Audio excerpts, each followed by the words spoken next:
Hello friends. आज के इस क्लास में मैं आपके लिए क्लास 10th के ऑब्जेक्टिव टाइप के क्वेश्चन लेकर के आया हूं।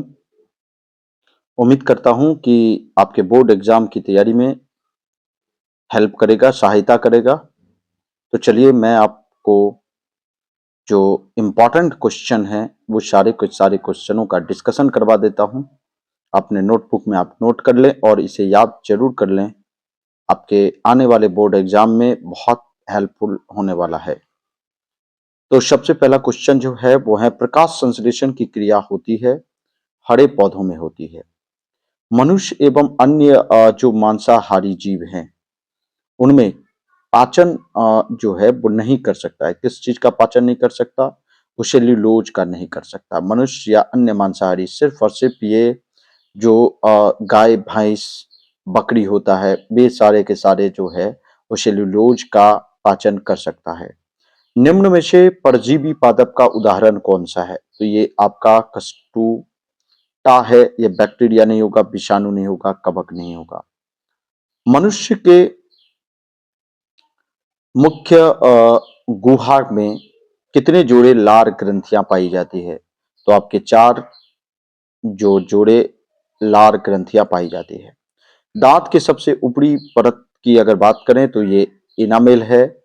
मुख्य गुहा में आहार का कौन सा भाग का पाचन होता है? तो ये आपका मुख्य गुहा में जो मुंह है उसमें कार्बोहाइड्रेट का पाचन होता है।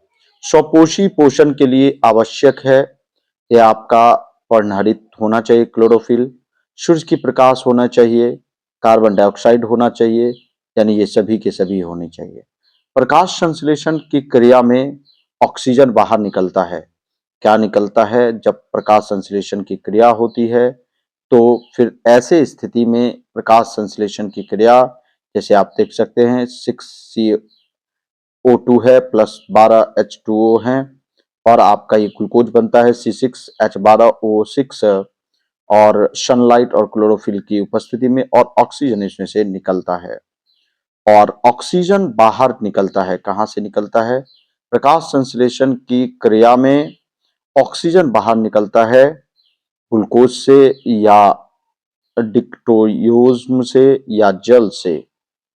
अगले क्वेश्चन की ओर चलते हैं। मैग्नीशियम पाया जाता है, कहाँ पाया जाता है? क्लोरोफिल में पाया जाता है। और जो आपके क्लोरोफिल वर्णक का रंग जो होता है वो कैसा होता है? हरा होता है। अगले क्वेश्चन की ओर चलते हैं। कवक में पोषण का कौन सी विधि होती है? तो कवक में पोषण का यीस्ट, बैक्टीरिया और मशरूम में ये मृतजीवी सारे हैं। मृतजीवी में जो है वो आपका कवक में पोषण की कौन सी विधि है? मृतजीवी है। शरीकरी गली चीजों पर पोषित होने वाले पौधा क्या कहलाता है? मृतजीवी कहलाता है।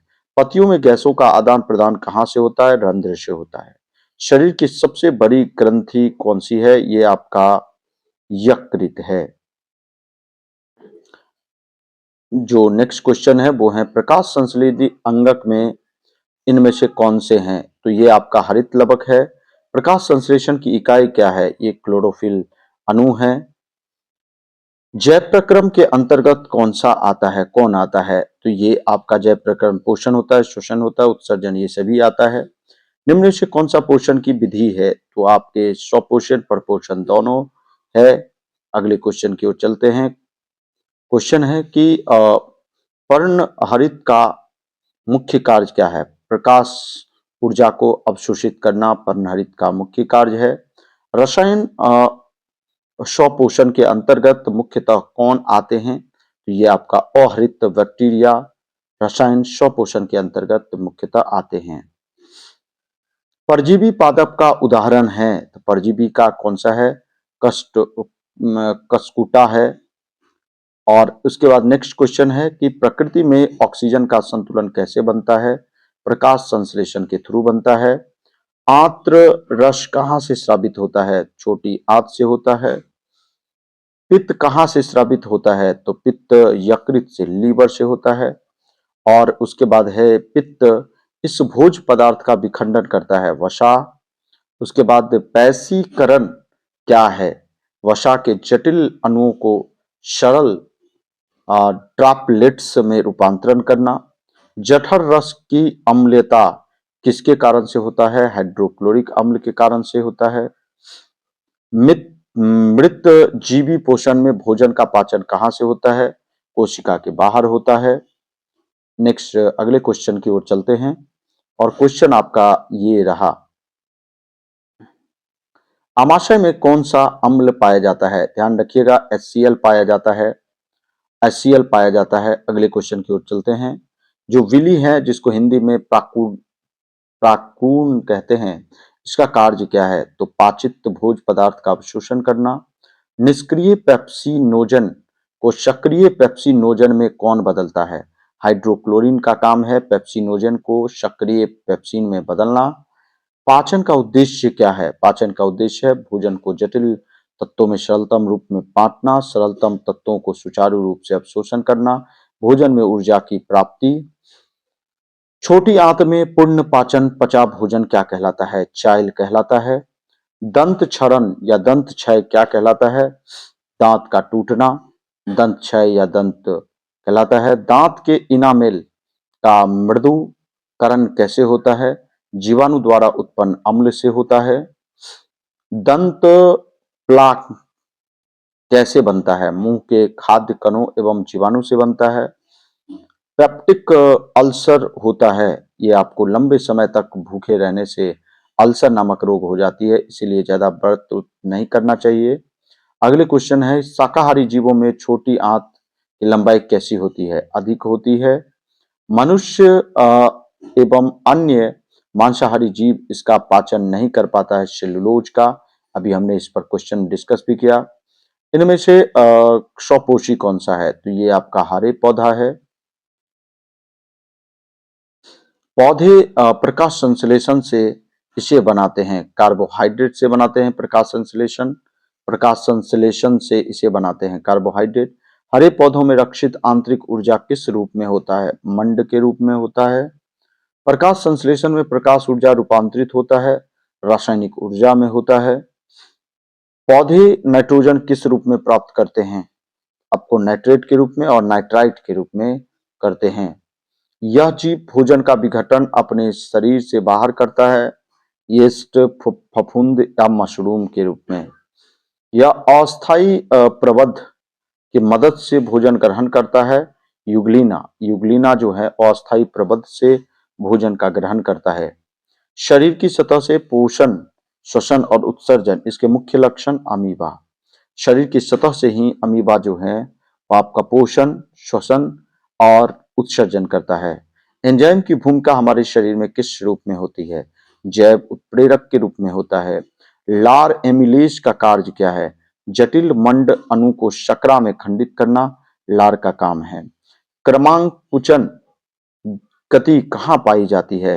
आपका आहार नली में, मांसपेशी में, हृदय में। अमाशय का पिछला भाग क्या कहलाता है? पैलोरिक कहलाता है। अमाशय के जठर रस में पाए जाते हैं आपका हाइड्रोक्लोरिक अम्ल HCl पाया जाता है, श्लेष्मा पाया जाता है, पेप्सिनोजन पाया जाता है।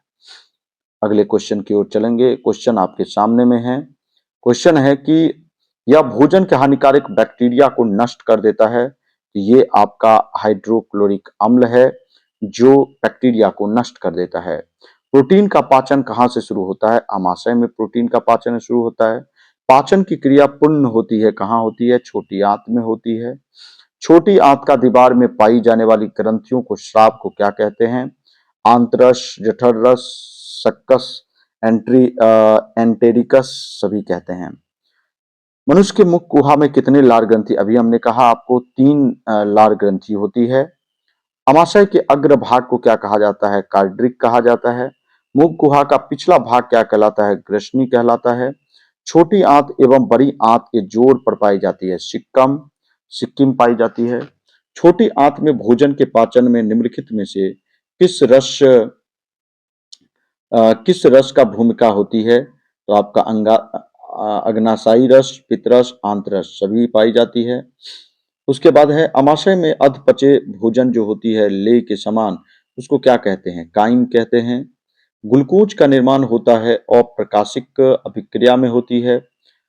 नेक्स्ट अगले क्वेश्चन की ओर चलते हैं। प्रत्येक आंतीय कोशिका में लगभग कितने विलाई होते हैं? ये आपका 3000 विलाई होते हैं। वह आहार नाल का सबसे लंबा भाग कौन सा है? छोटी आंत का होता है। तो इस तरह से हम लोगों ने आज के इस क्लास में लगभग 70 मतलब 50 ऑब्जेक्टिव टाइप के क्वेश्चन देखा। इसे आप अपने नोटबुक में नोट कर लें और इसको एक बार पढ़ लें ध्यानपूर्वक, क्योंकि ऑब्जेक्टिव बहुत इंपॉर्टेंट आपके एग्जाम में है। धन्यवाद। आपको अगर यह वीडियो अच्छा लगा हो तो ज़्यादा से ज़्यादा शेयर कर दें अपने दोस्तों में। जय हिंद, जय भारत।